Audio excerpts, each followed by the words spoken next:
1536 में जैसलमेर के राव लूणकरण की पुत्री उमादे से विवाह हुआ। अब यहां पे देखो, यहां से कंडीशन एक चीज और हुई मालदेव के साथ। मालदेव के साथ में ट्रेजेडी बहुत सारी हुई है।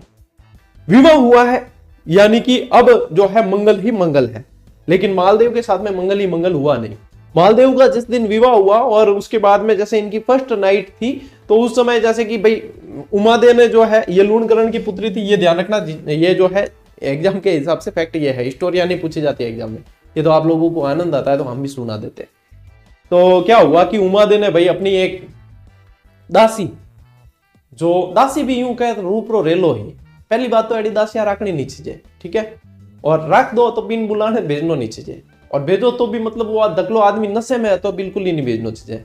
तो मालदेव उस समय था नशे में, ये कहा जाता है। उमादे ने भेजा बारमली, बारमली नाम था उस दासी का भी, ठीक है, वो बारमली अलग थी, रणमल वाली ये अलग थी। बारमली को भेजा कि भाई जाओ, पीओ जी ने बुलाया ना हो भाई, अब विवाह हो गया तो उनको कह दो कि कक्ष में आ जाए, ठीक है। तो ये बुलाने जाती है। उस समय जो है मालदेव कहते हैं कि नशे में था, नशे में था, और भाई नशे में एक तो वो सुंदर थी दासी, नहीं होती तो भी सुंदर दिखती क्योंकि नशे में था, तो नशे में था, सुंदर दिखी, तो वहां पे जो है वो सही गलत में फैसला करना के अंदर सक्षम नहीं था, नहीं कर पाया। और कहते हैं कि वो रात उसने उस दासी के साथ ही गुजारी। जो बात पता चली उमादे अब की लुगाई है या की रानी एडी है जो शादी हुई है, और ये बर्दाश्त करे कि जो उनकी फर्स्ट नाइट होने वाली थी वो तो वहां पे दासी के साथ ही उसने वो रात गुजार दी। तो वहां से जो है उमादे होगी नाराज, और वहां से उमादे जो है रूठ गई भी, बाद में चलेगी तारागढ़ दुर्ग के अंदर। तो यहां से ये क्या कहलाती है, रूठी रानी, रूठी रानी। अब कुछ इतिहासकार तो लिखते हैं कि ये इस किस्सा ये था कि रूठने का कारण ये था। कुछ इतिहासकार लिखते हैं कि लूणकरण जो है वो मालदेव को मरवाना चाहता था, जिसकी सूचना इसकी लूणकरण की पत्नी ने जो है मालदेव को दे दी थी, और इस तरीके से इनके बीच में गलतफहमी हुई थी। कुछ इतिहासकार ये कहते हैं, कुछ इतिहासकार ये कहते हैं। हालांकि है ये कि ये रूट कर जो है फिर तारागढ़ के अंदर जिंदगी गुजारती है। अब तारागढ़ के अंदर गुजारती है, इसके बाद भी क्या होता है कि वो एक युद्ध हुआ ना, कौन सा अभी अपन पढ़ने वाले, गिरी सुमेल का युद्ध। गिरी सुमेल युद्ध के बाद में मालदेव वापस इसको बुलाने के लिए भिजवाता, बुलावा भी भिजवाता है कि भाई हम घनी साल रूट गए, हम तो आज भाई पाची। तो बुलाने भेजता किसे, आशा चारण को, ठीक है।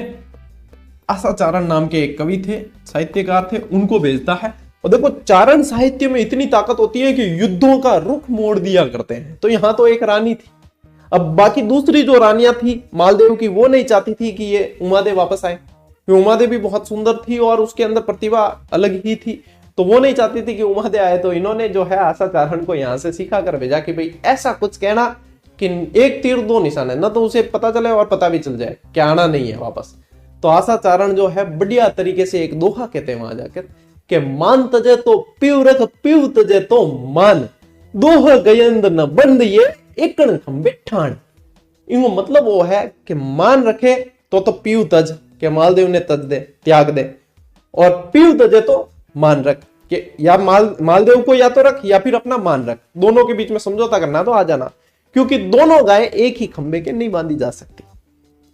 वहां से जो है वापस उमादे का स्वाभिमान जाग उठा के आगो बढ़न दो, अपा तो कौन जानो। फिर वहां से गई नहीं और आधे रास्ते से ही वापस जो है मुड़ गई सोजत की तरफ, वहां पे उस तरफ चली गुंदोज की तरफ, और गुंदोज की तरफ जाके वहीं पे जो है अपने दत्तक पुत्र के साथ में फिर बाद में वहीं जिंदगी निकाली है। ये उमादे की स्टोरी थी। अगली बात समझ में चला आगे। विवाह के अगले दिन ही उमादे राव मालदेव से रूठ गई, पूरी उम्र रूठ कर तारागढ़ दुर्ग में बिठाई। आप लोगों को नोट मेकिंग में ये लिखना है, कहानी सुन ली। इतिहास में उमादे को रूठी रानी के नाम से जाना जाता है।